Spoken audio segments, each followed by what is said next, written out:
So in this short video, we're going to focus in on interactive writing. And interactive writing is a teaching practice that you'll find across the grade levels, but you find it more specifically in kindergarten and grade 1.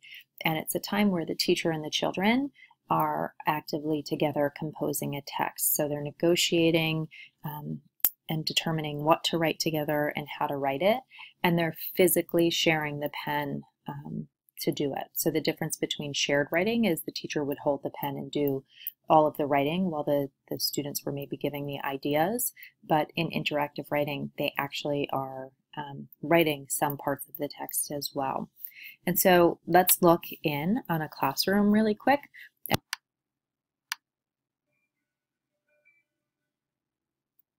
we're going to write a thank you letter to Mrs. Bear up here, how would we start it? Cassie? Dear Mrs. Bear. We would say, Dear Mrs. Bear, right? Everyone say it together.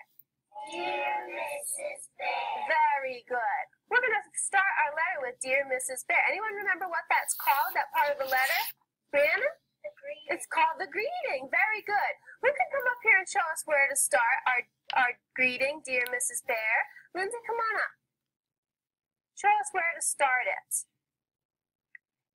Everyone, point with your finger from your seat where to start. There, we're going to start right over here on the left side of the paper. Thank you. What's the first word we're going to write? Cassie? Dear. We've written that word before, right? Lindsay, come on up and write that for us. The first word is dear.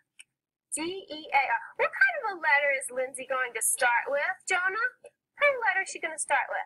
D. What kind of a D? This is the first, an uppercase, because this is the first word that we're writing in our letter. Let's do our cheer and spell that word so we can remember how to spell it. Ready? Give me a D. D. Give me an E. E.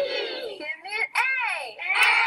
Give me an R. R. What word do we spell? Dear. Say it again. Dear. Dear. Good. Let's read what we wrote. Dear. What comes next? What comes next? Christy, what comes next? Mrs. I'll help you with it. It's M-R-S. And what do we put after an abbreviation? Cassie? A period. Good. Because we want to show that that's a short for a longer word. Let's read what we wrote now. Dear Mrs. Which word comes next? Alex? Bear. Bear. Where can we find out how to spell the word bear? Joseph? It's in the book. It's a great idea to use the book to help you to spell some words. Joseph, come right on up here. You can write Mrs. Bear for us. And Mrs. Bear is her name. So what kind of a letter is Joseph going to start with? Cassie? An uppercase. That rhymes with dear. It rhymes with dear? Say it. D-E-M-E-A-R. And bear.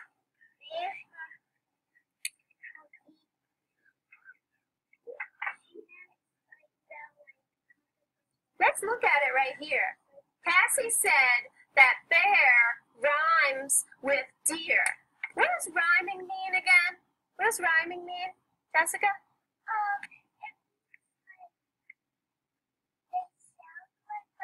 It's really dear. It means, right, you said two good things. Jessica said that rhyming means that two words sound the same, right? Like at and pat, or feet and meat. Let's say those two words and see if they sound the same. Dear bear. You say them. Dear bear. Do they rhyme? Do they sound the same? Thumbs up or thumbs down? Thumbs down. They don't sound the same. What is the same about them, Cassie? Now you can look at them. Is it E-A-R? Right. They both have E-A-R. They look the same, don't they? Some words look the same, but don't sound the same. The purpose of interactive writing is to teach students the details of writing. I can model good writing strategies and guide my students through using those strategies on their own. We use interactive writing throughout our day for a variety of purposes. We might use it after we read a story for a different kind of activity to fill out a story map together and identify story elements such as problem and solution. We might use it during math to graph how many pets we have. I often use interactive writing as an extension of school events such as assemblies that we have. So you could see from that clip that interactive writing provides opportunities for teachers to engage in instruction precisely at the point of need. So when the one student said deer and bear rhyme, the teacher was able to use that opportunity and teach specifically to what does rhyming mean. And so it allows the teacher to really meet the students where they are. And it allows the children to be involved in the composition and writing of the text. They get to see just how words work with the support of the teacher and the class. The constant stretching of the sounds in words allows students to hear the sounds and make connections in the letters. So really the teachers can demonstrate concepts of print, early strategies, how words work, and really how to stretch out sounds to listen for the sounds that you hear and then connect it to the letters. And you saw that by using things like the cheer, you can really actively engage all students within an interactive writing lesson. Interactive writing also, because we're constructing a common text, helps children to understand the various processes in writing.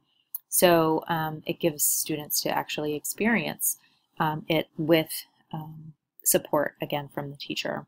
The children work together with the teacher to construct the text, and when the text is complete, children will be able to read it independently due to their active role in writing and the familiarity with the text itself. The interactive writing texts are meant to be read and reused by the children, so they should be displayed in the classroom so that they provide a permanent demonstration and reminder to the students of how to go about writing. The text may become a source for particular words. So if together they knew that they wrote the word deer and they were writing a letter in during writing workshop time, they have a resource to go to. So they could go right up to that interactive writing piece that they wrote and find the word for themselves, which helps to increase their spelling and vocabulary knowledge.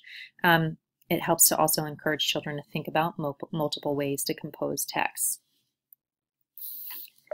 So interactive writing can be done both whole group and small group, and using it with whole class.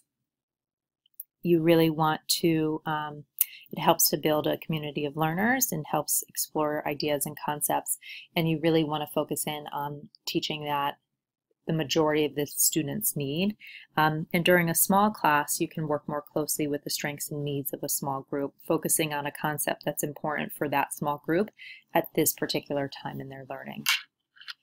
So when we looked at the tools that the teacher was using in the tools of interactive writing, you want to make sure that you have some unlined chart paper. You might use sentence strips. You don't really have to rely on one type of paper because your choice can affect the way children organize their writing. So having a good variety encourages children to be flexible and creative in the writing process. Having an easel, different colored markers, Post-it actually makes correction tape, so it's like this thick, or you can use masking tape, thick tape so that you can put it over boo-boos or errors that you make. Or you could use labels to do that, and a pointer, so using a pointer so everybody can reread it together.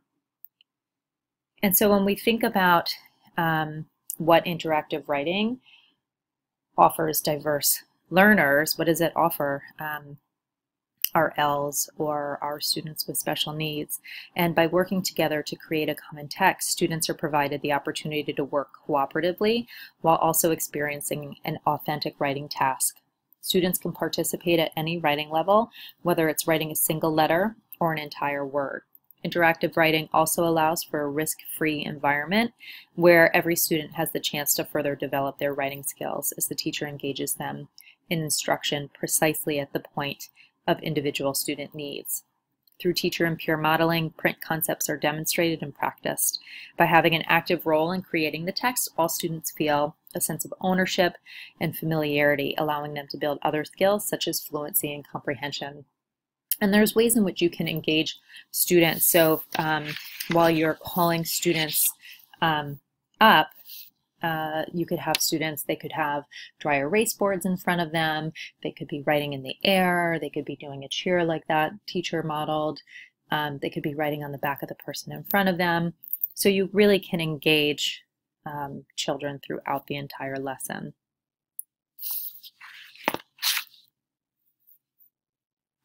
On Blackboard, I put two different tools for you. So I think they're in the tips folder, but I'll also make sure they're in the module folder.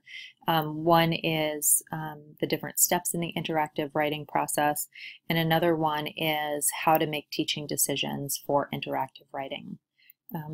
So let's see what we have next.